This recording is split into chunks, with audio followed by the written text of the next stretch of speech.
श्री कृष्ण ने अपने जीवन काल में अनेक लीलाएं की, जिसमें महाभारत का युद्ध सबसे महत्वपूर्ण था। इस युद्ध के दौरान भले ही श्री कृष्ण ने अस्त्र न उठाने का प्रण किया हो, लेकिन अपनी बुद्धि चातुर्य से उन्होंने पांडव को जिताने का भरसक प्रयास किया। इसी कड़ी में एक लीला कृष्ण की बर्बरीक के साथ भी है, जो पांडवों के दूसरे ज्येष्ठ भ्राताश्री गदाधारी भीमसेन के पोते थे। कुछ किताबों के अनुसार बर्बरीक पूर्व जन्म में यक्ष थे, जिनका जन्म द्वापर काल में गदाधारी भीमसेन के पोते के रूप में हुआ था। दरअसल भीमसेन ने राक्षसी हिडंबा से विवाह किया था, जिस विवाह के फलस्वरूप भीम को घटोत्कच रूपी पुत्र रतन की प्राप्ति हुई थी। बर्बरीक भीमपुत्र घटोत्कच का ही पुत्र था, जो कि अपने दादा और पिता के समान ही महान बलशाली और हमेशा सत्य का साथ देने वाला था। महान योद्धा और वीर बर्बरीक की पूजा सुप्रसिद्ध खाटू श्याम महाराज के रूप में की जाती है, जिनकी कथा कुछ इस प्रकार से है। बर्बरीक बाल काल से ही वीर और महान योद्धा थे। उनकी माता ने ही बर्बरीक को युद्ध की दीक्षा दी थी।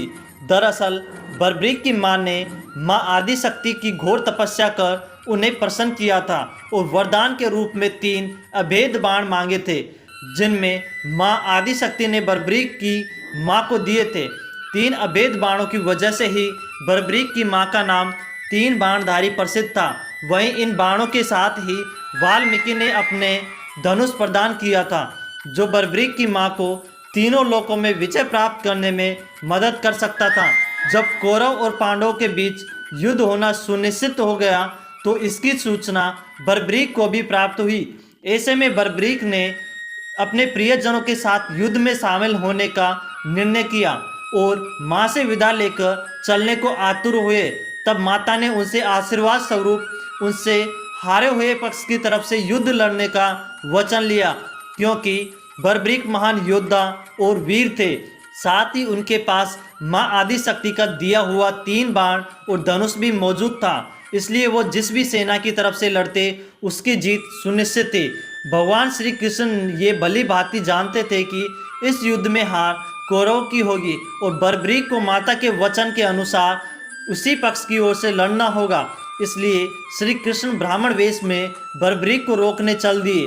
बर्बरीक को रास्ते में ब्राह्मण वेश में रोकते हुए उन्होंने बर्बरीक से रणभूमि की ओर जाने का प्रयोजन पूछा, जिसका जवाब सुन ब्राह्मण वेशधारी श्री कृष्ण ने बर्बरीक का मजाक बनाया और कहा कि क्या वो केवल 3 बाणों से युद्ध लड़ेंगे। तब बर्बरीक ने उत्तर दिया कि केवल एक ही बाण पूरी शत्रु सेना को मार गिराने के लिए पर्याप्त है। साथ ही ये बाण कार्य पूरा करने के बाद अपने तर्कस में वापस भी आ जाएगा, और यदि तीनों बाणों को प्रयोग में लाया गया तो तीनों लोकों में हाहाकार मच जाएगा। लेकिन ब्राह्मण वेशधारी श्री कृष्ण ने इस बात पर भरोसा न करते हुए कहा कि अगर ऐसा है तो तुम इस पीपल के पेड़ के सारे पत्तों को एक ही बाण से भेद कर दिखाओ, जिसके नीचे हम दोनों खड़े हैं।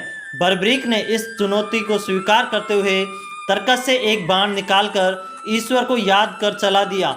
उस बाण ने क्षण भर में ही सारे पीपल के पत्तों को भेद दिया और श्री कृष्ण के पैरों के इर्द गिर्द नाचने लगा।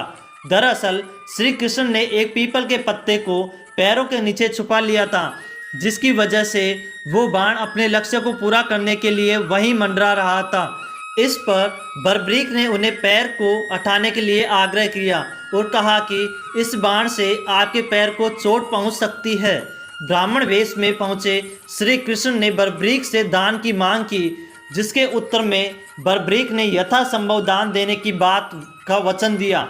बर्बरीक के वचन देते ही श्री कृष्ण ने बर्बरीक के सिर का दान करने को कहा।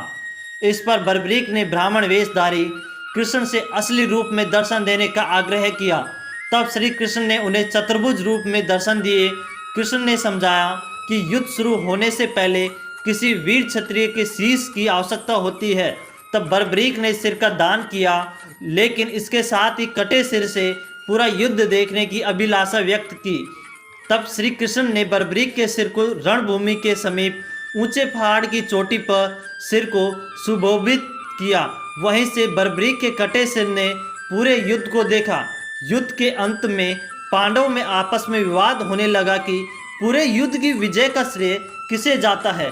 तब श्री कृष्ण ने कहा कि बर्बरीक इस बात का निर्णय कर सकते हैं क्योंकि उसने शुरू से युद्ध को देखा है। तब बर्बरीक के कटे सिर ने श्री कृष्ण को युद्ध की विजय का श्रेय दिया और कहा कि कृष्ण की बुद्धि, चातुर्य और साहस निर्णय युद्ध नीति की वजह से ही युद्ध निर्णायक रहा है। प्लीज़ हमारे चैनल को ज़रूर सब्सक्राइब कर देना। प्लीज़ ज़रूर सब्सक्राइब कर देना। आपके एक सब्सक्राइब से हमें बहुत मोटिवेशन मिलता है, इसलिए प्लीज़ हमारे चैनल को ज़रूर सब्सक्राइब कर देना।